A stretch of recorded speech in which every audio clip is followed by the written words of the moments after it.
ಮತ್ತು ಮಾಧ್ಯಮದ ಎಲ್ಲ ಮಿತ್ರರುಗಳಿಗೆ ನಾನು ಈ ಸಂದರ್ಭದಲ್ಲಿ ಸ್ವಾಗತವನ್ನು ಮಾಡ್ತಾ,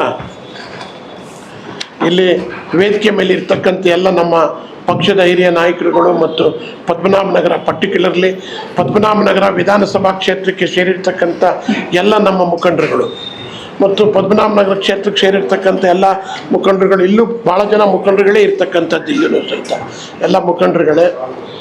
ಇವತ್ತಿನ ಪತ್ರಿಕಾಗೋಷ್ಠಿ ನಮ್ಮ ಪದ್ಮನಾಭನಗರದಲ್ಲಿ ಇದುವರೆಗೂ ಯಾರು BJPನಲ್ಲಿ ಕೆಲಸ ಮಾಡ್ತಿದ್ದವರು, ಸರ್ಕಾರ ನಮ್ಮದು ಬರ್ತಾ ಇದೆ, ನಮ್ಮ ಹತ್ರ ಬರ್ಬೋದು ಮಾಡ್ಬೋದು ಅಂಥೇಳಿ ಉದ್ದೇಶ ಇಟ್ಕೊಂಡು ಕಾರ್ಪೊರೇಟ್ರುಗಳು, ಪರ್ಟಿಕ್ಯುಲರ್ ಆಗಿ 3-4 ಜನ ಕಾರ್ಪೊರೇಟ್ರುಗಳು ನಾವು ಬಂದು ನಾವು ಪಾರ್ಟಿಗೆ ಸೇರ್ಕೊತೀವಿ ಅಂತೇಳಿ ಸೇರ್ಕೊಂಡು ಇದುವರೆಗೂ ಇದ್ದು ನಮ್ಮ ಪಕ್ಷದ ಸವಲತ್ತುಗಳನ್ನು, ಸರ್ಕಾರ ಏನೇನು ಸವಲತ್ತುಗಳು ಕೊಡಲಿಕ್ಕೆ ಅವಕಾಶ ಇತ್ತು ಅದೆಲ್ಲನೂ ಉಪಯೋಗಿಸ್ಕೊಂಡ್ರು. ಇವತ್ತು ನಮ್ಮ ವಿರೋಧ ಪಕ್ಷದ ನಾಯಕರಾಗಿರ್ತಕ್ಕಂಥ ಅಶೋಕ್ರವರ ಚ್ಯುತಿ ಮೇಲೆ ಅವರು ಇವತ್ತು ನಮ್ಮ ಪಕ್ಷವನ್ನು ಬಿಟ್ಟು ಆ BJP ಪಕ್ಷಕ್ಕೆ ಸೇರ್ಪಡೆ ಆಗಿದ್ದಾರೆ. ನಾವು ಅದಕ್ಕೆ ನಮ್ಮ ವಿಧಾನಸಭಾ ಕ್ಷೇತ್ರದ ಕಾರ್ಯಕರ್ತರು ಮತ್ತು ಮತದಾರರು, ಮುಖಂಡರುಗಳು ಯಾರೂ ಸಹಿತ ಅಧೀನರಾಗಬೇಕಾದಿಲ್ಲ. ಕಾಂಗ್ರೆಸ್ ಪಕ್ಷ ಇದೊಂದು ಸಮುದ್ರ, ಬರೋರು ಬರ್ತಾ ಇರ್ತಾರೆ, ಹೋಗೋರು ಹೋಗ್ತಾ ಇರ್ತಾರೆ.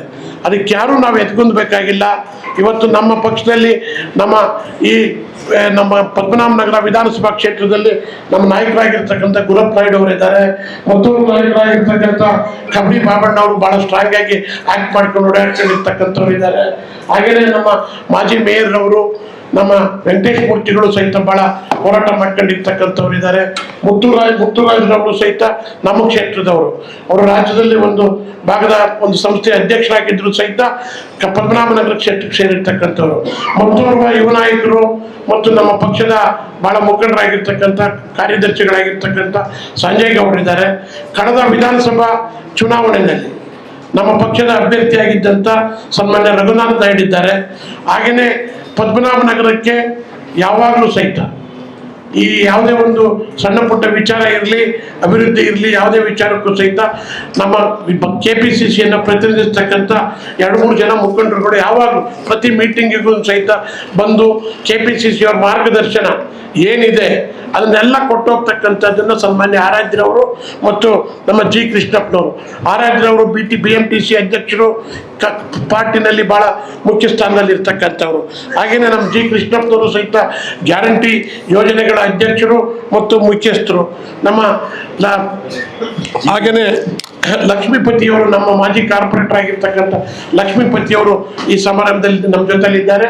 ಅದಲ್ಲದೆ ಇಲ್ಲಿ ಕುಳಿತಿರ್ತಕ್ಕಂಥವ್ರು ಕಾರ್ಯಕರ್ತರೇನಲ್ಲ, ಇವರೆಲ್ಲ ಪದ್ಮನಾಭನಗರದ ಎಲ್ಲ ಭಾಗದ ಮುಖಂಡರುಗಳು. ಇವತ್ತು ನಾವೆಲ್ಲ ಧೈರ್ಯವಾಗಿದ್ದೀವಿ. ಯಾರು ಕಾಂಗ್ರೆಸ್ಸಿಗೆ ಬರ್ತಾರೆ ಹೋಗ್ತಾರೆ ಮುಖ್ಯ ಅಲ್ಲ, ನಮ್ಮ ಪಕ್ಷ ಮುಖ್ಯ. 1000 ಜನ ಕಾರ್ಯಕರ್ತರನ್ನ ಹುಟ್ಟಾಕ್ತಕ್ಕಂಥ ಶಕ್ತಿ ಇದೆ ಅಂತ ಹೇಳಿ ಧೈರ್ಯ ತುಂಬಲಿಕ್ಕೆ ನಮ್ಮ ಪದ್ಮನಾಭನಗರ ಕ್ಷೇತ್ರಕ್ಕೆ ನಾವೆಲ್ಲರೂ ಸಹಿತ ಒಗ್ಗಟ್ಟಾಗಿದ್ದೀವಿ. ಮುಂದಿನ ಚುನಾವಣೆಯಲ್ಲಿ 28ಕ್ಕೆ ಪದ್ಮನಾಭನಗರ ಕ್ಷೇತ್ರದಲ್ಲಿ ನಾವು ಚುನಾವಣೆಯಲ್ಲಿ ಗೆಲ್ತಕ್ಕಂಥ ಎಲ್ಲ ಅವಕಾಶಗಳು ಇದ್ದಾವೆ. ನಾವು ಹೋರಾಟ ಮಾಡ್ತೀವಿ ಅಂತಕ್ಕಂಥ ಮಾತನ್ನ ನಮ್ಮ ಕಾರ್ಯಕರ್ತರಿಗೆ ಮತ್ತು ನಮ್ಮ ಪದ್ಮನಾಭನಗರ ವಿಧಾನಸಭಾ ಸದಸ್ಯರಿಗೆ, ನಮ್ಮ ಮತದಾರ ಬಂಧುಗಳಿಗೆ ಧೈರ್ಯ ಹೇಳಲಿಕ್ಕೆ ನಿಮ್ಮ ಮುಖೇನ ಇವತ್ತು ಯಾರ್ಯಾರು ಬಂದರು ಕಾರ್ಪೊರೇಟರ್ಗಳು, ನಾವೇನು ಕರೆದಿರಲಿಲ್ಲ, ಅವ್ರನ್ನ ಯಾರು ಕರೆದಿದ್ರೆ ಗೊತ್ತಿಲ್ಲ, ಬಂದರು.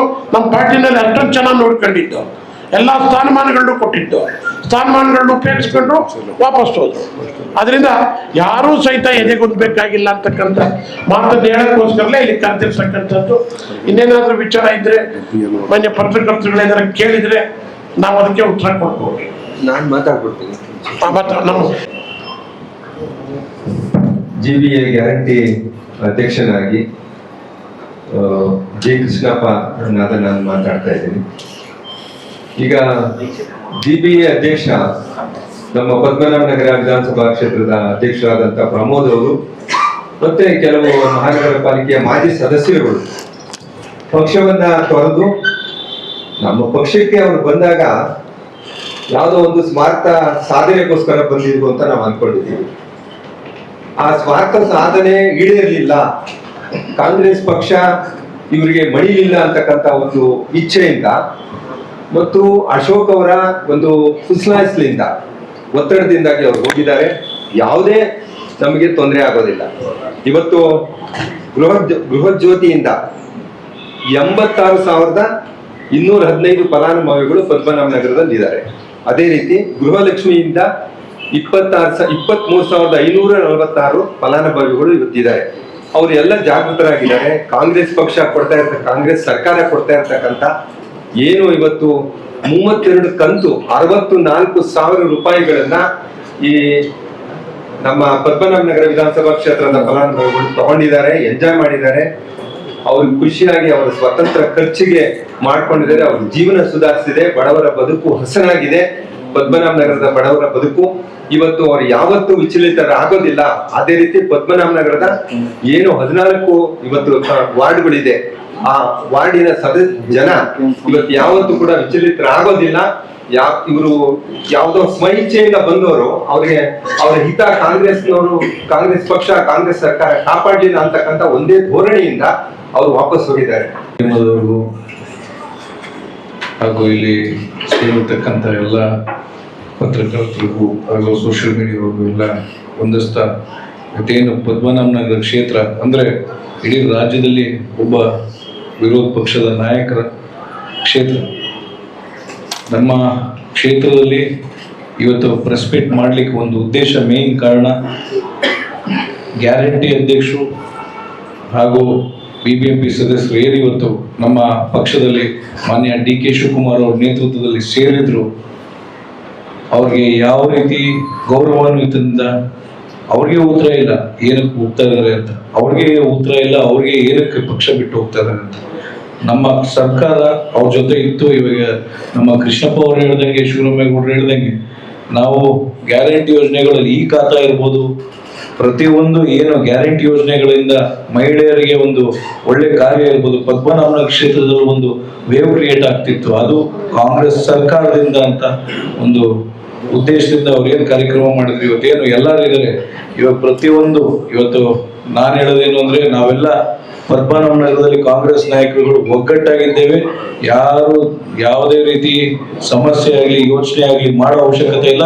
2028ಕ್ಕೆ ಪದ್ಮನಾಭ ನಗರದಲ್ಲಿ MLA ಕಚೇರಿನ, ಕಾಂಗ್ರೆಸ್ MLA ಕಚೇರಿನ ಉದ್ಘಾಟನೆ ಮಾಡೇ ಮಾಡ್ತೀವಿ ಅಂತ ನಾವೆಲ್ಲ ಒಂದು ನಿರ್ಧಾರದಲ್ಲಿ ಸೇರಿದ್ದೀವಿ ಅಂತ ಇವತ್ತು ನಾವೆಲ್ಲ ಒಗ್ಗಟ್ಟಾಗಿದ್ದೇವೆ. ಅದೇ ರೀತಿ ಇವತ್ತೇನು ಪಕ್ಷದ್ರೋಹ ಮಾಡಿ ಯಾರ್ಯಾರು ಹೋಗಿದ್ದಾರೆ, ನಮ್ಮ KPCC ಅಧ್ಯಕ್ಷರಾಗಿರಲಿ ಹಾಗೂ ನಮ್ಮ ಮಾನ್ಯ ಮುಖ್ಯಮಂತ್ರಿಗಳಾಗಲಿ ಕಠಿಣವಾದ ಕ್ರಮ ತಗೋಬೇಕು. ಯಾರಿಗೆ ನಿಷ್ಠಾವಂತ ಕಾರ್ಯಕರ್ತರಿಗೆ ಒಂದು ಜವಾಬ್ದಾರಿ, ಒಂದು ಸ್ಥಾನ, ಗೌರವಗಳು ಕೊಡಬೇಕು. ಯಾಕೆಂದ್ರೆ ಬೇಸತ್ತಿ ಬಹಳ ಓಡಾಡಿ ಎಲ್ಲಾರ ವಿಚಾರದಲ್ಲೂ ಸಂಘಟನೆ ವಿಚಾರದಲ್ಲಿ ಕೂತಿ ಒಂದು ವಿರೋಧ ಪಕ್ಷದ ನಾಯಕನ ಕ್ಷೇತ್ರದಲ್ಲಿ ನಾವು ಕಾಂಗ್ರೆಸ್ ಬಾವುಟ ಹಾರಿಸಿದ್ರೆ ಇಡೀ ರಾಜ್ಯದಲ್ಲಿ ಒಂದು ಸಂದೇಶ ಹೋಗ್ತದೆ ಅನ್ನೋ ಒಂದು ಉದ್ದೇಶದಲ್ಲಿ ಇವತ್ತು ಏನ್ ಮಾಡ್ತಾ ಇದ್ದಾರೆ. ಇವತ್ತು ನಮ್ಮ ಡಿಫಿಡೆಡ್ ಕ್ಯಾಂಡಿಡೇಟ್ ಇರ್ಬೋದು, ನಮ್ಮ ಸೀನಿಯರ್ ನಾಯಕರು ನಮ್ಮ ಗುರಪ್ಪ ನಾಯ್ಡು ಅವರು ಇರ್ಬೋದು, ಕಬಡ್ಡಿ ಬಾಬಣ್ಣ ಇರ್ಬೋದು, ಅದೇ ವೆಂಕಟೇಶ್ ಮೂರ್ತಿ ಅವರು ಇರ್ಬೋದು, ನಮ್ಮ ಮಾಜಿ ಸಂಸದರು ಶಾಸಕರು ಶಿವರಾಮೇಗೌಡರು ಇರ್ಬೋದು, ನಮ್ಮ ಪ್ರೀತಿ ಆರಾಧ್ಯ ಅವರು, ಯಾಕೆಂದ್ರೆ ನಮ್ಮ ಇನ್ಚಾರ್ಜ್ ಇದ್ದಾರೆ ಅವರು ಎಲ್ಲ ಉದ್ದೇಶಕ್ಕೆ ಏನಕ್ಕೆ ಇವತ್ತು ಸೇರಿದ್ದೀವಿ ಅಂದ್ರೆ, ನಮ್ಮ ಬಿಜೆಪಿಯಿಂದ ನಾವು ಕರಿತಾ ಇದೀವಿ, ಇನ್ನೊಂದು ಮಾಡ್ತಾ ಇದೀವಿ, ಎಲ್ಲ ಕಾರ್ಯಕರ್ತರಿಗೆ ಮಿಸ್ಗೈಡ್ ಮಾಡೋರಿಗೆ ಇವತ್ತೊಂದು ಕರೆ ಕೊಡ್ತಾ ಇದ್ದೇನೆ. ದಯವಿಟ್ಟು ಅಂತ ದುಸ್ಸಾಹಸ ಕೈ ಹಾಕಕ್ ಹೋಗ್ಬಿಡಿ. ಕಾಂಗ್ರೆಸ್ ಕಾರ್ಯಕರ್ತರು ಯಾವುದೇ ಆಮಿಷಕ್ಕೂ ಯಾವುದಕ್ಕೂ ಬಗ್ಗಲ್ಲ ಜಗ್ಗಲ್ಲ ಪದ್ಮನಾಭ ನಗರದಲ್ಲಿ ಅಂತ ಹೇಳ್ತಾ, ಇವತ್ತೇನು ನಾವು ಪ್ರೆಸ್ ಮೀಟ್ ಅಲ್ಲಿ ಒಂದು ಉದ್ದೇಶ, ಮೇನ್ ಉದ್ದೇಶ ಏನಂದ್ರೆ, ಎಲ್ಲರ ಜೊತೆ ಮಾಡಿದಿರ, ನೀವು ಕೆಲಸ ಮಾಡಿದಿರ, ಐ ಅಪ್ರಿಶಿಯೇಟ್ ಯು ಪೀಪಲ್ ಬಂದಿರೋರ್ಗು, ಬಟ್ ಕೆಲಸ ಮಾಡಿ ನಮ್ಮ ಪಕ್ಷದಲ್ಲಿ ಯಾಕೆ ಬಿಟ್ಟು ಹೋದ್ರೆ ಅನ್ನೋ ಕ್ವಶನ್ ಮಾರ್ಕ್ಗೆ ನಮ್ಮ ಕಾರ್ಯಕರ್ತರಲ್ಲಿ ಇತ್ತು. ಆ ಉದ್ದೇಶದಲ್ಲಿ ಅವರೆಲ್ಲರ ವಿಚಾರದಲ್ಲೂ ಯಾವುದೇ ವ್ಯಕ್ತಿ ಪೂಜೆ ಮಾಡ್ತಿಲ್ಲ, ಇಲ್ಲಿ ಪಕ್ಷದ ಪೂಜೆ ಮುಖ್ಯ ಅನ್ನೋದು ಒಂದು ಉದ್ದೇಶದಲ್ಲಿ ನಾವು ಈ ಪ್ರೆಸ್ ಮೀಟ್ ಮಾಡ್ತಾ ಇದ್ದೇವೆ.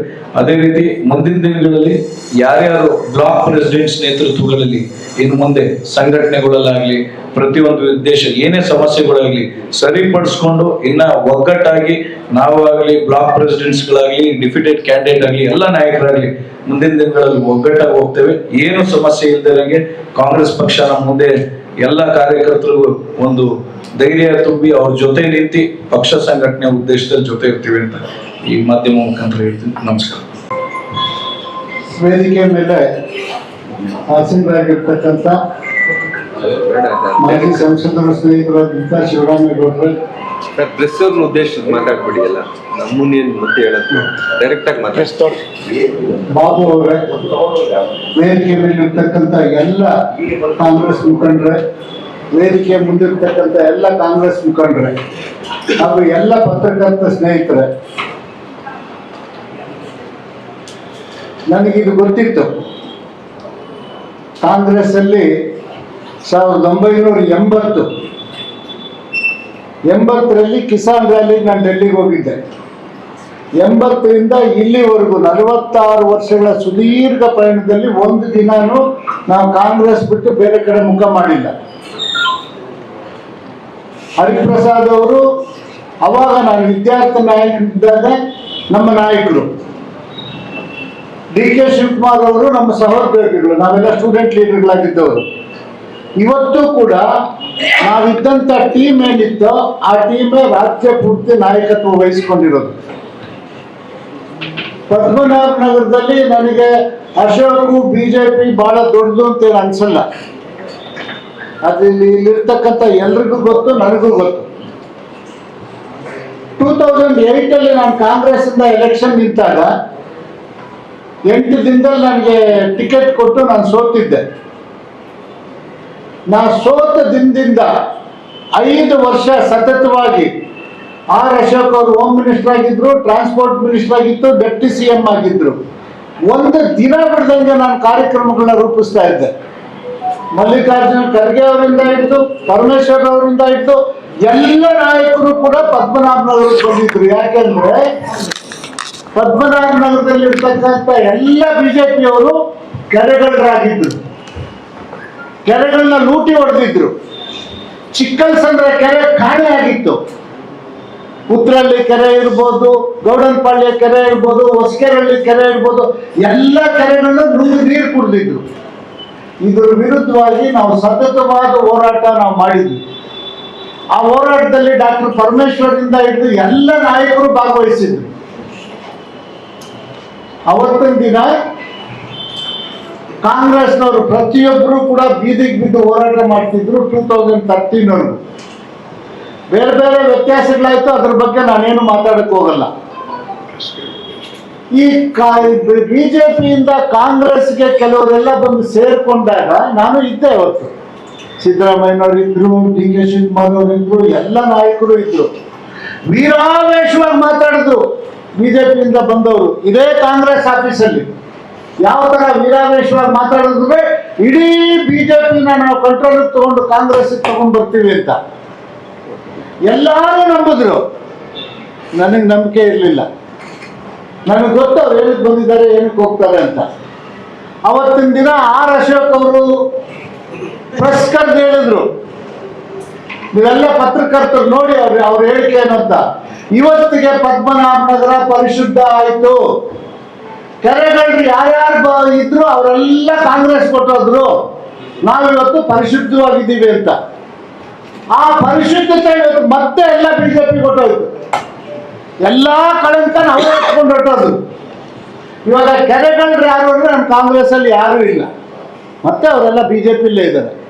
ಯಾತಕ್ ಬಂದ್ರು ಯಾತಕ್ ಹೋದ್ರು ನನಗೇನು ಗೊತ್ತಿಲ್ಲ. ನಾನು 3 ವರ್ಷ ಅವ್ರಿಗೆ ಪಕ್ಷದಲ್ಲಿದ್ದಾಗ ಒಂದು ದಿನ ಕೂಡ ಕಾಂಗ್ರೆಸ್ ವೇದಿಕೆಯಲ್ಲಿ ಅವ್ರ ಜೊತೆ ನಾನು ವೇದಿಕೆ ಹಂಚ್ಕೊಂಡಿಲ್ಲ. ಎಲ್ರಿಗೂ ಗೊತ್ತು. ಯಾಕಂದ್ರೆ ನನಗೆ ಗೊತ್ತು ನಾಳೆ ಏನಾಗುತ್ತೆ ಅಂತ. ಇವ್ರು ಯಾರು ಇರೋದಿಲ್ಲ ಎಲೆಕ್ಷನ್ಗೆ ಅಂತ ಅವ್ರು ಸೇರ್ಕೊಳ್ಳೋಕೆ ಮೊದಲೇ ಗೊತ್ತಿತ್ತು. ಆದ್ರೆ ನಮ್ಮ ಮಾತನ್ನು ಯಾರು ಕೇಳಲಿಲ್ಲ. ಆದ್ರೆ ಒಂದ್ ಹೇಳ್ತೀನಿ, ಒಬ್ಬ ಕಾಂಗ್ರೆಸ್ ಕಾರ್ಯಕರ್ತನ್ನು ಕೂಡ ಅವ್ರು ತಗೊಂಡೋಗಕ್ಕಾಗಿಲ್ಲ. ಬಂದ್ರು ಹೋದ್ರು, ಅದರಿಂದ ಏನು ನಮಗೆ ತೊಂದರೆ ಆಗಿಲ್ಲ. ಕಾಂಗ್ರೆಸ್ ಪಕ್ಷ ಸದೃಢವಾಗಿದೆ. ಯಾವ ಕಾಂಗ್ರೆಸ್ ಕಾರ್ಯಕರ್ತರು ಅವ್ರ ಮನೆ ಬಾಗಿಲಿಗೆ ಹೋಗಿಲ್ಲ, ಯಾವ ಕಾಂಗ್ರೆಸ್ ಕಾರ್ಯಕರ್ತರು ಅವ್ರು. ಆದ್ರೆ ನಮ್ಮಲ್ಲೇ ನಮಗೆ ಮೋಸ ಆಯ್ತು. ಯಾರೋ ಈ ಮಾದೇವನ್ ಅಂತ ಅವನಿಗೋ ರಜಾಕ್ ಅಂತ ಅವನಿಗೋ ಗ್ಯಾರಂಟಿ ಸಮಿತಿ ಕೊಟ್ಟಿದ್ರೆ ಫಸ್ಟ್ ಕ್ಲಾಸ್ ಕೆಲಸ ಮಾಡಿರೋರು. ಬಿಜೆಪಿಯಿಂದ ಬಂದಿದ ತಕ್ಷಣ ಅವ್ರು ಕೊಟ್ವಿ, ಎಲ್ಲ ಕೊಟ್ವಿ. ಆದ್ರೆ ಏನಾಯ್ತು, ಕಾಂಗ್ರೆಸ್ ಕಾರ್ಯಕರ್ತರಿಗೆ ಅನ್ಯಾಯ ಆಯ್ತು. ಅವ್ರಿಗೆ ನ್ಯಾಯ ಸಿಗ್ಲ. ಯಾಕಂದ್ರೆ ಅವ್ರು ಏನು ಅನುಭವಿಸಕ್ಕಾಗಿಲ್ಲ. ಏನೋ ಒಂದು ಅಧಿಕಾರ ಅನುಭವಿಸ್ಬೇಕು ಅಂದ್ರೆ ಎಲ್ಲರೂ ಒಟ್ಟಿಗೆ ಕರ್ಕೊಂಡ್ರು ನೋಡಿ. ಯಾರು ಅವ್ರ ಮನೆಗೆ ಹೋಗಿಲ್ಲ, ಏನೂ ಆಗಿಲ್ಲ. ಇವತ್ತಿನ ದಿನ ನನ್ನ ಪ್ರಕಾರ ಕಳಂಕರಹಿತವಾದ ಕಾಂಗ್ರೆಸ್ ಪದ್ಮನಾಭನಗರದಲ್ಲಿದೆ. ಕಳಂಕ ಇಲ್ದವರೆಲ್ಲ ವೇದಿಕೆ ಮೇಲಿದ್ದೀವಿ. ತಿರ್ಗಾ ಹಳೆ ಕೆರೆಗಳ್ರು, ಹಳೆ ಭೂಮಿಗಳ್ರು ಇವರೆಲ್ಲ ಮತ್ತೆ ಬಿಜೆಪಿಗೆ ಹೋದ್ರು. ಅಶೋಕ್ ಅವರು ಅದಕ್ಕೆ ಏನು ಉತ್ತರ ಕೊಡ್ತಾರೆ ಕೊಡ್ಬೇಕು. ಅಶೋಕ್ ಅವರು ಇದಕ್ಕೆ ಪ್ರತಿಕ್ರಿಯೆ ಕೊಡ್ಬೇಕು. ಅವತ್ತು ಹೇಳಿದ್ರು ಕಳಂಕ ಹೊತ್ತವರೆಲ್ಲ ಹೊಟ್ಟೋದ್ರು, ಕೆರೆಗಳ್ರೆಲ್ಲ ಹೊಟ್ಟೋದ್ರು ಅಂತ. ಇವತ್ತಿನ ದಿನ ಯಾವ ಉದ್ದೇಶಕ್ಕೆ ಸೇರಿಸ್ಕೊಂಡ್ರು, ಏನು ಅವ್ರ ಉದ್ದೇಶ ಅನ್ನೋದನ್ನ ಅವರೇ ಸ್ಪಷ್ಟಪಡಿಸ್ಬೇಕು. ಕಾಂಗ್ರೆಸ್ ಸದೃಢವಾಗಿಲ್ಲ, ನಾವೆಲ್ಲ ಒಟ್ಟಿಗಿದ್ದೀವಿ, ಕಾಂಗ್ರೆಸ್ ಚೆನ್ನಾಗಿದೆ, ಮುಂದಿನ ಎಲೆಕ್ಷನ್ 100ಕ್ಕೆ 100 ಕಾಂಗ್ರೆಸ್ ಗೆಲ್ತೀವಿ ಅನ್ನೋ ಒಂದು ಮನೋಸ್ಥೈರ್ಯದಿಂದ ಇವತ್ತು ಆಶ್ವಾಸನೆ ಕೊಟ್ಟು ನಾವೆಲ್ಲ ಒಟ್ಟಿಗಿದ್ದೀವಿ. Thank you very much. ವೇದಿಕೆಯನ್ನು ಅಲಂಕರಿಸಿರುವ ಮಾಜಿ ಸಂಸದರಾದ ಶಿವರಾಮೇಗೌಡರೇ, KPCC ಜನರಲ್ ಸೆಕ್ರೆಟರಿ ಆದಂಥ ನನ್ನ ಆತ್ಮೀಯ ಸಹೋದರರಾದಂಥ ಆರಾಧ್ಯ ಅವರೇ, ಲಕ್ಷ್ಮೀಪತಿ ಅವರೇ, ವೈಸ್ ಪ್ರೆಸಿಡೆಂಟ್ ಕೃಷ್ಣಪ್ಪನವರೇ, ರಘುನಾಥ್ ನಾಯ್ಡು ಅವರೇ, ಸಂಜಯ್ ಗೌಡ್ರೆ, ಗುರಪ್ಪ ನಾಯ್ಡು ಅವರೇ, ಮಾಜಿ ಮಹಾಪೌರರಾದಂಥ ವೆಂಕಟೇಶ್ ಮೂರ್ತಿ ಅವರೇ, ಮತ್ತು ನನ್ನ ಆತ್ಮೀಯ ಸಹೋದರರಾದ ಸ್ನೇಹಿತರಾದಂಥ ಮುತ್ತುರಾಜ್ ಅವರೇ, ಇಲ್ಲಿ ಬಂದಿರುವ ಎಲ್ಲ ಕಾಂಗ್ರೆಸ್ ಪಕ್ಷದ ಸಹೋದರ ಸಹೋದರಿಯರೇ, ಮುಖಂಡರು, ನಮಗೆಲ್ಲ ತಿಳಿದಾಗ ಇತ್ತೀಚಿನ ದಿನಗಳಲ್ಲಿ ಏನೇನು ಬೆಳವಣಿಗೆ ಆಗಿದೆ, ಯಾವ್ಯಾವ ರೀತಿಯ ಬೆಳವಣಿಗೆ ಆಗಿದೆ ಎಲ್ಲ ತಮ್ಗೆ ಈಗಾಗಲೇ ಸ್ಪಷ್ಟವಾಗಿ ವೇದಿಕೆ ಮುಖಾಂತರ ಕೂತಿರುವಂಥ ಎಲ್ಲ ಗಣ್ಯರಿಗಾಗಲೇ ತಮ್ಗೆ ತಿಳಿಸಿದ್ದಾರೆ. ಆದರೆ ಇಲ್ಲಿ ಒಂದು ಪ್ರಶ್ನೆ ಬರ್ತದೆ, ಏನು ಅಂತಂದ್ರೆ ಮುಂದಿನ ದಿನಗಳಲ್ಲಿ ಯಾವ ರೀತಿ ನಾವು ಪಕ್ಷನ ಸಂಘಟನೆ ಮಾಡಬೇಕು, ಪಕ್ಷವನ್ನ ಯಾವ ರೀತಿ ಮುಂದೆ ತಗೊಂಡು ಹೋಗ್ಬೇಕು ಅನ್ನೋದನ್ನ ಅದನ್ನ ಅಧ್ಯಕ್ಷರು ಬಂದಾಗ ಅಧ್ಯಕ್ಷರ ಸಮ್ಮುಖದಲ್ಲಿ ಕೂತ್ಕೊಂಡು ಮಾತಾಡಿ ಒಂದು ಕಮಿಟಿ ಮಾಡಿ, ಕಮಿಟಿ ಮುಖಾಂತರ ಒಂದು ಜವಾಬ್ದಾರಿ ತಗೊಂಡು ಪಕ್ಷವನ್ನ ಇನ್ನು ಬಲಪಡಿಸೋದಕ್ಕೆ ಎಲ್ಲ ರೀತಿಯ ಒಂದು ವ್ಯವಸ್ಥೆ ಮಾಡ್ಬೋದು ಅಂತ ನನ್ನ ಒಂದು ಅನಿಸಿಕೆ. ಈಗಾಗಲೇ ನಮ್ಮ ಹಿರಿಯರು ಎಲ್ಲ ನಾಯಕರುಗಳು ಎಲ್ಲ ಈಗಾಗಲೇ ತಿಳಿಸಿದ್ದಾರೆ. ಪಕ್ಷಕ್ಕೆ ಬರೋದು ಹೋಗೋದು ಇರ್ತದೆ, ಹೊಸ ನೀರು ಬರ್ತಾ ಇದ್ರೆ ಹಳೆ ನೀರು ಹೋಗ್ತಾ ಇರ್ತದೆ, ಹಳೆ ನೀರು ಇದ್ದಾಗ ಹೊಸ ನೀರು ಕೆಲವು ಹೋಗ್ತಾ ಇರ್ತಾವೆ, ಎಲ್ಲ ಏನು ಮಾಡೋಕ್ಕಾಗಲ್ಲ. ಆದರೆ ಒಂದು ಮಾತ್ರ ಇದು, ಪಕ್ಷ ಆಗಿ ಉಳಿತದೆ, ವ್ಯಕ್ತಿಯಿಂದ ಪಕ್ಷ ಆಗಲ್ಲ, ಪಕ್ಷದಿಂದ ವ್ಯಕ್ತಿ ಆಗ್ತದೆ. ಹಾಗಾಗಿ ಯಾರು ಬರಲಿ ಯಾರು ಹೋಗ್ಲಿ ಪಕ್ಷದ ಒಂದು ನಿಟ್ಟಿನಲ್ಲಿ ಎಲ್ಲ ಸಕ್ರಿಯವಾಗಿ ಇರ್ತದೆ. ನಾವು ಇವತ್ತು ಹಿರಿಯರ ಮುಖಾಂತರ ಹೇಳ್ತೀವಿ, ಯಾವುದೇ ಬರಲಿ ಏನೇ ಬರಲಿ ನಾವು ಮುಂದಿನ ದಿನಗಳಲ್ಲಿ ಕಾಂಗ್ರೆಸ್ ಪಕ್ಷವನ್ನು ಬಲಪಡಿಸ್ತೇವೆ. ನಾವೆಲ್ಲ ರೀತಿಯ ಸಹಕಾರ ತನ್ನ ಕೊಟ್ಟು ನಾವೆಲ್ಲ ಒಂದಾಗಿ ಒಗ್ಗಟ್ಟಾಗಿ ಎಲ್ಲ ಒಂದು ಕುಟುಂಬದವರಾಗಿ ಹೋಗ್ತೀವಿ ಅಂತ ಈ ವೇದಿಕೆ ಮುಖಾಂತರ ಮಾಧ್ಯಮದ ಮತ್ತು ಮಿತ್ರರಿಗೆ ಒಂದು ವಿಚಾರವನ್ನ ತಿಳಿಸ್ತಾ ಇದ್ದಾರೆ. ನಮ್ಮನ್ನೆಲ್ಲ ಉದ್ದೇಶ ಮಾತಾಡೋಕೆ ಅವಕಾಶ ಕೊಟ್ಟ ನಮಗೆ ನಮ್ಮೆಲ್ಲರಿಗೂ ಒಂದು ಸ್ಥಾನ. ಬಾಬಣ್ಣ ಅವರು, ಎಂ ಶ್ರೀನಿವಾಸ್ ಅವರು, ಕೌನ್ಸಿಲರ್ಸ್ ಎಲ್ಲರೂ ಬಂದರು. ಎಲ್ಲರೂ ಅವ್ರು ಆದಷ್ಟು ಅವ್ರು ಕೆಲಸ ಮಾಡಿದ್ರು. ಈಗ ಅವರ ಮನಸ್ತಾಪದಿಂದ ನಮ್ಮ ಆಗಿನ ಅಧ್ಯಕ್ಷರು ನಮ್ಮ DK ಶಿವಕುಮಾರ್ ಸಾಹೇಬರು ಅವರಿಗೆಲ್ಲನೂ ಸದುಪಾಯ ಕೊಟ್ಟರು. ಅವರೆಲ್ಲ ಮುಂದಿನ ವಿಧಾನಸಭೆಯಲ್ಲಿ ತಾವೇ ಎಲ್ಲರೂ ನಿಮ್ಮ ನೇತೃತ್ವದಲ್ಲೇ ಎಲೆಕ್ಷನ್ ನಡೀತಿದ್ದ ಅಷ್ಟು ಭರವಸೆ ಕೊಟ್ಟರು. ಅವ್ರಿಗೆ ಆದಷ್ಟು ನಮ್ಮ ಅಧ್ಯಕ್ಷರು ಭಾಳ ಸಪೋರ್ಟ್ ಮಾಡಿದ್ರು. ನಾವು ಅವ್ರಿಗೆಲ್ಲ ಸಪೋರ್ಟ್ ಮಾಡಿದ್ವಿ. ಅವ್ರಿಗೆ ಏನು ಭೇದ ಭಾವ ಇಟ್ಕೊಂಡು ನಮಗೆ ಗೊತ್ತಿಲ್ಲ. ನಾನು ಹೋಗೋಕೆ ಮುಂಚೆ ಪ್ರಮೋದ್ ಶ್ರೀನಿವಾಸ ಫೋನ್ ಮಾಡಿ, ಬಾಳಪ್ಪ ಅಧ್ಯಕ್ಷ ನೀವು CM ಇದ್ದಾರೆ ನಿಮ್ಮ ಕಡೆ, ನೀವು ಇಲ್ಲೇ ಪಾರ್ಟಿಯಲ್ಲಿರಿ, ಪಾರ್ಟಿ ಬೆಳೆಸೋಣ, ನೆಕ್ಸ್ಟ್ ಮುಂದಿನ ಸಲ ಇಲ್ಲಿ ಪದ್ಮನಾಭನಗರದಲ್ಲಿ ಕಾಂಗ್ರೆಸ್ MLA ನಾವು ತಗೊಂಬರೋಣ. ನಮ್ಮ ಅಧ್ಯಕ್ಷರು ಹಾಗೂ ನಮ್ಮ CM ಅವ್ರು ಯಾರು ಹೇಳ್ತಾರೆ ಅವರೇ ಕ್ಯಾಂಡಿಡೇಟ್ ಆಗ್ತಾರೆ, ನಾವೆಲ್ಲ ಒಟ್ಟಿಗೆ ಕೆಲಸ ಮಾಡ್ಕೊಳ್ತೀವಿ. ನಾನು ಭಾಳ ರಿಕ್ವೆಸ್ಟ್ ಮಾಡ್ಕೊಂಡು ಹೋಗ್ಬೇಕಾದ್ರೆ ಈಗ ಅವ್ರಿಗೆಲ್ಲರೂ ಅವ್ರಿಗೆ ಗ್ಯಾರಂಟಿ ಅಧ್ಯಕ್ಷ ಕೊಟ್ಟರು, BLO ಕೊಟ್ಟರು, ಅವ್ರಿಗೇನೆ ಅಪ್ಪನಿಗೊಂದು ಪೋಸ್ಟು, ಮಗನಿಗೊಂದು ಪೋಸ್ಟು. ಆದರೂ ಯಾರು ಅವ್ರಿಗೇನು ಕೊಟ್ಟು ನಮ್ಮ ಪಾರ್ಟಿ ಏನು ತೀರ್ಮಾನ ತಗೊಳ್ತೋ ಯಾರು ಯಾರಿಗೂ ಅಗೇನಿಸ್ಟ್ ಮಾಡಿಲ್ಲ. ಅವ್ರಿಗೆಲ್ಲ ನಾವೆಲ್ಲ ಕೋಆಪರೇಟ್ ಮಾಡಿದ್ವಿ. ಬಾಬಣ್ಣ ಸಮೇತ ಅವ್ರಿಗೆ ಭಾಳ ಕೋಆಪರೇಟ್ ಮಾಡಿದ್ರು. ಬಾಬಣ್ಣ ಅವರಂದ್ರೆ ಅಷ್ಟು ಎಲೆಕ್ಷನ್ಗೆ ಅಂತ ಅವ್ರು ಭಾಳನೇ ಶ್ರಮ ಪಟ್ಟರು. MP ಎಲೆಕ್ಷನಲ್ಲಿ ಭಾಳನೇ ಶ್ರಮ ಪಟ್ಟರು. ಅಲ್ಲಿ ಇಟ್ಮಡುಗು ಏರಿಯಾದಲ್ಲಿ ಬಾಬಣ್ಣ ಹೈಯೆಸ್ಟ್ ಸದ್ಯ ತಗೊಂಡಿದ್ದು, ಇಟ್ಮಡುಗಲ್ಲಿ ತಗೊಂಡಿದ್ರು. ಅಲ್ಲಿ ಹೈಯೆಸ್ಟ್ ಓಟ್ ಬಂತು. ಎಲ್ಲ ಇದುವರೆಗೆ MP ಎಲೆಕ್ಷನ್ ಯಾವುದೂ ಬಂದಿಲ್ಲ, ಅಷ್ಟೊಂದು ದೊಡ್ಡ ನಮ್ಮ ಕಾಂಗ್ರೆಸ್ ಪಕ್ಷಕ್ಕೆ ಬಂತು. ಬೇರೆ ಕಡೆ ಟೋಟಲ್ ಇದ್ದಾಗ ಬೇರೆ ಕಡಿಮೆ ಆಯ್ತಾ ಇದೆ. ಎರಡನೇ ಪ್ರಶ್ನೆ, ಬಾಬಣ್ಣವ್ರು ಭಾಳ ಕಷ್ಟಪಟ್ಟರು. ಬಾಬಣ್ಣವ್ರು ನಮ್ಮ ಪಕ್ಷದಲ್ಲಿ ಇರ್ತಾರೆ. ಇನ್ನು ನಮ್ಮ ಗುರಪ್ಪ ನಾಯ್ಡು ಇರ್ಬೋದು, ವೆಂಕಟೇಶ್ ಮೂರ್ತಿ ಆಗ್ಬೋದು, ಶಿವರಾಮೇಗೌಡರು ಆಗಿರ್ಬೋದು, ಸಂಜಯ್ ಗೌಡ್ರು ಆಗಿರ್ಬೋದು, ನಾವೆಲ್ಲ ಒಟ್ಟಿಗೆ ಇದ್ದು ಕಾಂಗ್ರೆಸ್ ಪಕ್ಷನ ನೆಕ್ಸ್ಟ್ 2028ಕ್ಕೆ ನಾವು MLA ಆಗೇ ಆಗ್ತೀವಿ. ಕಾಂಗ್ರೆಸ್ ಪಕ್ಷ MLA ಆಗೇ ಆಗ್ತಾರೆ. ಅದು ನಮ್ಮ ಅಧ್ಯಕ್ಷರು ಆಗ ಹರಿಪ್ರಸಾದ್ ಸಾಹೇಬ್ರು ಯಾರು ಹೇಳ್ತಾರೋ ಅವರೇ ಕ್ಯಾಂಡಿಡೇಟ್ ಆಗ್ತಾರೆ. ಯಾರು ನಾನು ಕ್ಯಾಂಡಿಡೇಟ್ ನೀವು ಕಾಂಗ್ರೆಸ್ ಪಕ್ಷ ನಿಮ್ಗೆಲ್ಲರೂ ಗೊತ್ತಿರೋ ವಿಷಯನೇ. ಪಕ್ಷ ನಂಬ್ಕೊಂಡು ಕೆಲಸ ಮಾಡಬೇಕು, ಪಕ್ಷ ಯಾರಿಗೆ ಹೇಳ್ತಾರೆ ಕೆಲಸ ಮಾಡಬೇಕು, ಪಕ್ಷ ಅವ್ರಿಗೆ ಗುರುತಿಸುತ್ತೆ. ನಾನೇ ಕ್ಯಾಂಡಿಡೇಟ್ ಅನ್ನೋರೆಲ್ಲ ಲಾಸ್ಟ್ ಕ್ಯಾಂಡಿಡೇಟ್ ಆಗೋದಿಲ್ಲ, ಅದನ್ನ ಅರ್ಥ ಮಾಡ್ಕೊಳ್ಬೇಕು ಪ್ರತಿಯೊಬ್ಬರನ್ನು. ಇದುವರೆಗೆ ಇಷ್ಟಿಲ್ಲ ಕಾಂಗ್ರೆಸ್ ನಾನೇ ಕ್ಯಾಂಡಿಡೇಟ್ ಓಡಾಡಿದವರು ಲಾಸ್ಟ್ ಮಿಡ್ ಟಿಕೆಟೇ ಸಿಗಲ್ಲ ಎಲ್ಲರಿಗೂ. ಅದರಿಂದ ನಾವೆಲ್ಲರನ್ನು ಪಕ್ಷಕ್ಕೆ ದುಡಿತೀವಿ, ಪಕ್ಷಕ್ಕೆ ಕೆಲಸ ಮಾಡ್ತೀವಿ. ನಮ್ಮ ಅಧ್ಯಕ್ಷರು ಹರಿಪ್ರಸಾದ್ ಸಾಹೇಬರು ಹಾಗೂ ಶಿವಕುಮಾರ್ ಸಾಹೇಬ್ ನೇತೃತ್ವದಲ್ಲಿ ರಾಮಲಿಂಗರವ್ರನ್ನ ಸೌತಲ್ಲಿದ್ದಾರೆ, ಅವ್ರ ನೇತೃತ್ವದಲ್ಲಿ ನಾವೆಲ್ಲರೂ ಪ್ರತಿಯೊಬ್ಬರು ಕೆಲಸ ಮಾಡ್ತೀವಿ. ಅದರಿಂದ ಪಕ್ಷ ಇದನ್ನ ಪರಿವರ್ತನೆ ಮಾಡ್ತೀವಿ.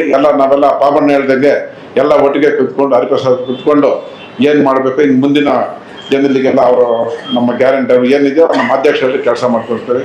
ಮಾಧ್ಯಮಿಕರು ಎಲ್ಲರಿಗೂ ನಮಸ್ಕಾರ. ನೆಕ್ಸ್ಟ್ ಕಾಂಗ್ರೆಸ್ 28ಕ್ಕೆ ನಾವು ಪದ್ಮನಾಭರಿಗೆ ಗೆಲ್ತೀವಿ ಅಂತ ಭರವಸೆ ಕೊಡ್ತಾ ಇದ್ದೀವಿ. ಅವಕಾಶ ಕೊಟ್ಟು ಅವ್ರಿಗೆ ಒಂದು ಅಧ್ಯಕ್ಷ ಕೊಟ್ಟಿದ್ದೀರಾ, ನೀವ್ ಹೇಳಿದಾಗ ನಿಮ್ಗೆ ಗೊತ್ತಾಗುತ್ತೆ ಅವ್ರು ಏನು ಹೋದ್ರು ಅಂತ. ಆಮೇಲೆ ಅವ್ರಿಗೆ ಕೇಳ್ಬೋದು. ಈಗ ನಾನು ಹೆಚ್ಚು ಮಾತಾಡಕ್ ಹೋಗ್ಲಿಲ್ಲ, ಅದಕ್ಕೋಸ್ಕರನೇ ಇದು ಮುಂದಿನ ದಿನಗಳಲ್ಲಿ ಮುಂದಿನ ಮೀಟಿಂಗ್ ಹೇಳ್ಬೇಕಾಗ್ತದೆ.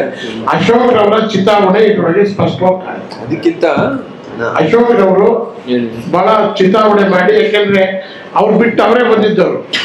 ಅವರ ಅಶೋಕ್ ಅವ್ರು ಬಿಟ್ಟು ಬಂದಾಗ ಏನ್ ಹೇಳಿದ್ರು ಅಂತ ಗುರುಪರ ಹೇಳ್ಬಿಟ್ರು, ನಾನು ಹೇಳಕ್ ಹೋಗ್ಲಿಲ್ಲ. ಅದಕ್ಕೋಸ್ಕರ ಇವತ್ತು ಅರ್ಥ ಆಗಿದೆ.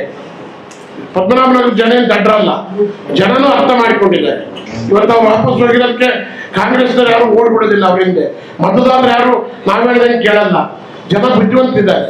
28ಕ್ಕೆ ಮತ್ತೊಮ್ಮೆ ಡಿ.ಕೆ. ಶಿವಕುಮಾರ್ ಅವ್ರನ್ನ ಮುಖ್ಯಮಂತ್ರಿ ಮಾಡಬೇಕು, ಕಾಂಗ್ರೆಸ್ ಪಕ್ಷ ಗೆಲ್ಲಿಸಬೇಕು ಅಂತಕ್ಕಂಥದ್ದು ಪದ್ಮನಾಭನಗರದಲ್ಲಿ ಎಲ್ಲಾ ಮುಖಂಡರುಗಳಿಗೆ ಮತದಾರರಿಗೆ ಇವತ್ತು ಕಂಪ್ಲೀಟ್ ಆಗಿ ಬಂದಿದೆ ಅಂತಕ್ಕಂಥದ್ದನ್ನ ಈ ಸಂದರ್ಭದಲ್ಲಿ ನಿಜ. ನೀವ್ ಹೇಳ್ದಂಗೆ ನಾನು ಎಲ್ಲನೂ ಇಲ್ಲೇ ಒಂದೇ ಸಾರಿ ಮುಗ್ಸಕ್ ಹೋಗಲ್ಲ. ನೀನು ಬೇಕಾದಷ್ಟು ಇವಾಗ ಒಳಾಂತರಗಳು ಏನಿದ್ದಾವೆ ಅಂದ್ರೆ ಚರ್ಚೆನ ನೀವು ಮುಂದೆ ಹೇಳ್ತೀವಿ. 100 ಭಾಗ ಮುಂದಿನ ಚುನಾವಣೆಯಲ್ಲಿ ಕಾಂಗ್ರೆಸ್ ಅಧಿಕಾರಕ್ಕೆ ಪದ್ಮನಾಭನಗರದಲ್ಲಿ ಬರ್ತದೆ ಅನ್ನೋದನ್ನ ನಾನು ಈ ಸಂದರ್ಭದಲ್ಲಿ ಹೇಳಕ್ ಇಚ್ಛೆ ಪಡ್ತೀನಿ. ಅದಾದ್ಮೇಲೆ ನೆಕ್ಸ್ಟ್ MP ಎಲೆಕ್ಷನ್ ಆಯ್ತು. ಕಾಂಗ್ರೆಸ್ಗೆ 52,000, ಕೃಷ್ಣ ಬೈರೇಗೌಡರಿಗೆ, ಅನಂತ್ ಕುಮಾರ್ಗೆ 59,000, ಬರೀ 7,000 ಡಿಫ್ರೆನ್ಸ್. ಅಲ್ಲ ನಾನು ಹೇಳ್ತಾರೆ 23, ನಾನು ಹೇಳ್ತಾರೆ ಕಾಂಗ್ರೆಸ್ ಹೆಂಗ್ ಬೆಳೀತಿತ್ತು ಅಂತ. 3 ಜನ ಕಾರ್ಪೊರೇಟರ್ ಕಾಂಗ್ರೆಸ್ ಇಂದ ಗೆದ್ದಿದ್ವಿ, 4 ಜನ ಕಾರ್ಪೊರೇಟರ್ ನಕ್ಕಿದ್ವಿ. ನೆಕ್ಸ್ಟ್ ಎಲೆಕ್ಷನ್ ಅಲ್ಲಿ 6 ಸೀಟ್ ಬರ್ತಿತ್ತು. ಏನೋ ವ್ಯತ್ಯಾಸಗಳಾಗಿ ಹೋಯ್ತು. ನಾನೀಗ ಹೇಳೋದೇನೆಂದ್ರೆ ಅಶೋಕ್ ಅವರಿಗೆ ಯಾವುದೇ ನೆಲೆ ಇಲ್ಲ ಪದ್ಮನಾಭನಗರದಲ್ಲಿ. ಅವ್ರು ಹೊರಗಿನಿಂದ ಬಂದವರು, ಹೊರಗಿನಿಂದ ಇರೋದು, ನಮ್ಮಲ್ಲಿರೋ ಕಚ್ಚಾಟದಿಂದ ಅವ್ರು ಉಳ್ಕೊಂಡಿದ್ದಾರೆ ಅನ್ನೋದು ಬಿಟ್ಟರೆ ಬೇರೆ ಇಲ್ಲ. ಇವತ್ತಿನ ದಿನ ಕಾಂಗ್ರೆಸ್ ಎಲ್ಲ ಒಗ್ಗಟ್ಟಾಗಿದ್ದೀವಿ. ನೆಕ್ಸ್ಟ್ 28 ಎಲೆಕ್ಷನ್ ಅವ್ರು ಫೇಸ್ ಮಾಡಿದಾಗ ಗೊತ್ತಾಗುತ್ತೆ. ನಾನು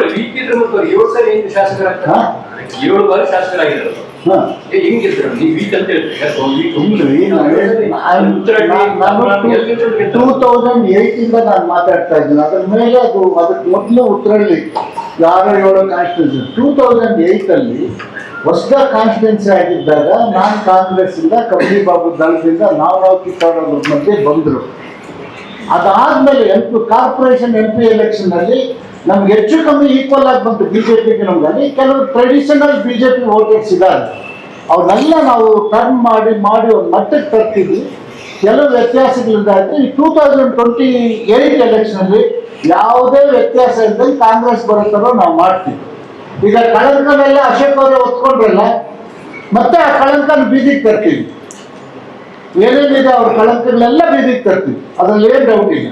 ಸರ್, ಈಗ ಕೆರೆ ಭೂಗಳನ್ನ ಅವತ್ ನೀವು ಕೇಳಿದ್ರು ಅಶೋಕ್ ಅವರು ಕ್ಲೀನ್ ಆಯ್ತು ಬಿಜೆಪಿ ಅಂತ. ಅವತ್ ನೀವು ಸೇರ್ಸ್ಕೊಳ್ಳೋಕೆ ನಿಮ್ಗೆ ಬುದ್ಧಿ ಇರ್ಲಿಲ್ಲ, ಇವಾಗ ನೀವು ಕ್ಲೀನ್ ಅಂತ ಹೇಳ್ತೀರ. ಅದು ಯಾವ ರೀತಿ ಬಂದಾಗಿತ್ತು? ಅದು ಅವ್ರದ್ದೇ ಸ್ಟೇಟ್ಮೆಂಟ್. ಕೆರೆಗಳು ಯಾರು ಅಂತ ನಾವು ಹೇಳಿಲ್ಲ. ಕೆರೆಗಳು ಉಳಿಸ್ಬೇಕು ಅಂತ ನಾವು ಹೋರಾಟ ಮಾಡಿದ್ವಿ. ಆ ಕೆರೆಗಳು ಉಳಿಸ್ಕೋಬೇಕಾದ್ರೆ ಅವರೇ ಐಡೆಂಟಿಫೈ ಮಾಡಿ ಹೇಳಿದ್ರು ಕೆರೆಗಳನ್ನೆಲ್ಲ ಒತ್ತೋದ್ರು ಅಂತ. ನಾವು ಇಂಥವ್ನ ಕೆರೆಗಳನ್ನ ಅಂತ ಹೇಳಿಲ್ಲ. ಈ ಕೆರೆಗಳು ಒತ್ತುವರಿ ಆಗಿದೆ, ಅದನ್ನ ಬಿಡಿಸಿ ಅಂತ ಹೇಳಿದ್ವಿ. ಆ ಮಧ್ಯದಲ್ಲಿ ಒಂದಷ್ಟು ಪದ್ಮನಾಭನಗರ ಒಂದು 50% ಕೆರೆನೂ ಬಿಡಿಸಿದ್ರು. ಬಟ್ ಅದನ್ನ ಅಶೋಕ್ ಅವ್ರು ಹೇಳಿದ್ರು ಕೆರೆಗಳನ್ನೆಲ್ಲ ವಾಪಸ್ ಒಟ್ಟೋದ್ರು ಅಂತ. ಈಗ ಅವ್ರನ್ನೆಲ್ಲ ಕರ್ಕೊಂಡಿದ್ನ ಅವರೇ ಹೇಳ್ಬೇಕು. ಈಗ